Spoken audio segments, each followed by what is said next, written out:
Avec Xavier Leblanc ce matin. Bonjour Xavier. Bonjour. Vous êtes le directeur général délégué de Prime Finance. Xavier, on a vu les cours du pétrole reculer nettement cette semaine et ça continue ce matin. Le brut léger américain est à $93 désormais.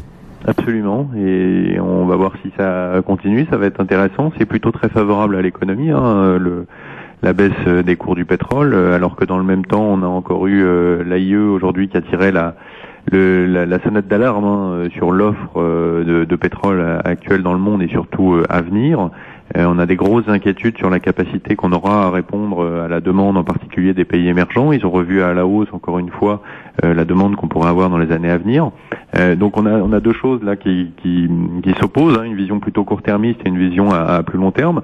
À court terme, on a sans aucun doute des inquiétudes sur la situation économique, aussi bien au niveau des États-Unis que de l'Europe, mais également de la Chine, avec beaucoup de chiffres qui n'étaient pas très rassurants ces derniers temps, aussi bien en termes d'inflation, mais également en termes de remontée de taux qu'on connaît en Chine, donc éventuellement une petite baisse de la demande, ce qui fait qu'aujourd'hui on a le pétrole qui corrige. C'est assez favorable à mon sens à un peu plus long terme pour le marché. Il faudrait même les voir descendre encore un peu plus, ça serait souhaitable. Il faut pour ça qu'on ait quelques signes probablement sur l'offre qui soit meilleure, parce que à plus long terme, là en revanche, on est très haussier sur les cours du pétrole, on repasse très haussier chez Prime Finance. Jusqu'où ça pourrait monter? En fait, on a clairement des signes de demande, en particulier en provenance de la Chine, qui sont très très significatifs, et on a une grosse inquiétude sur la capacité à répondre à l'offre. Alors peut-être pas à très long terme, parce qu'on saura remonter cette offre, mais il y a eu très peu d'investissements qui ont été faits du fait entre autres de la crise de 2008, ce qui fait qu'on a du retard dans ces investissements. Donc là, l'Arabie Saoudite a pas mal communiqué sur le fait qu'elle devrait avoir des champs qui vont se mettre en place pour 2013-2014, mais il y a beaucoup d'inquiétudes dans les pays comme l'Irak, comme l'Iran également, qui vont avoir plus de mal à suivre l'augmentation de la demande et qui pourront pas nécessairement y répondre. Xavier, un petit mot peut-être anecdotique, mais l'écart entre le fameux Brent et ce fameux WTI a tendance à s'accroître, à rester vraiment très élevé sur une vingtaine de dollars grosso modo. Votre sentiment sur cet écart? Écoutez, on l'a beaucoup expliqué pour des raisons techniques, entre autres du fait on a l'impression qu'il devient plus fondamental.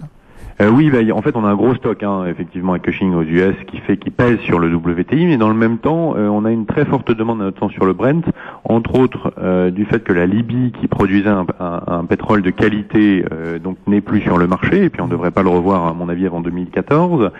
Donc beaucoup de personnes, sont obligés d'aller chercher du pétrole sur le Brent, donc qui est de très bonne qualité, et ce qui fait qu'on a une surdemande actuellement sur ce pétrole.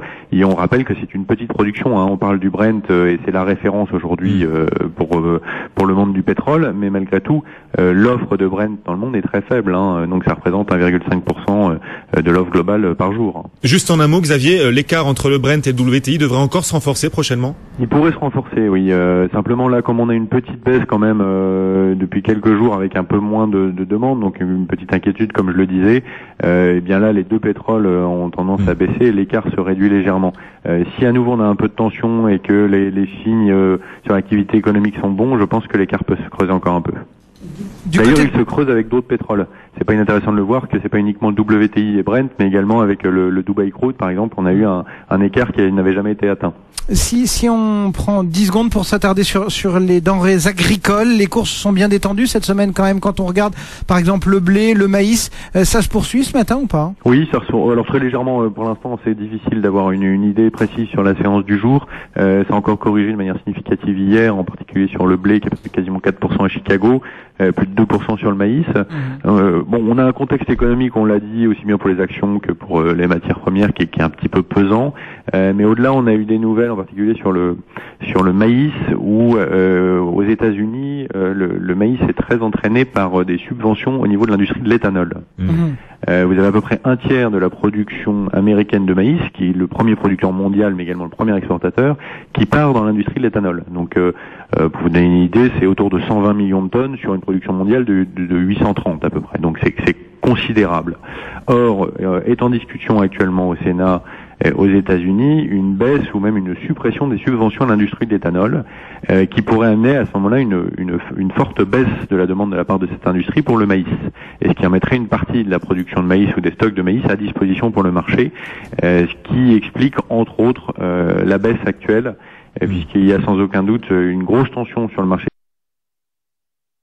du maïs, mais si jamais on met toute tout ce stock à disposition, enfin tout ce qui est utilisé par l'industrie de l'éthanol, bien entendu, ça détendra le marché du maïs de manière significative. Et puis les cours du maïs et du blé se détendent aussi grâce au climat, qui est un peu plus favorable là depuis quelques jours. En un mot, vraiment. Oui, tout à fait. Alors effectivement, le maïs ou le blé, enfin les cours du maïs et du blé sont très dépendants de la météo. On a une situation qui est un petit peu plus favorable, et également pour le blé, des prévisions qui sont assez bonnes au niveau de la Russie et de l'Ukraine, ce qui permettrait de les remettre à nouveau sur l'export, et donc de détendre le marché de manière globale. Xavier Leblanc, décryptage des matières premières agricoles et aussi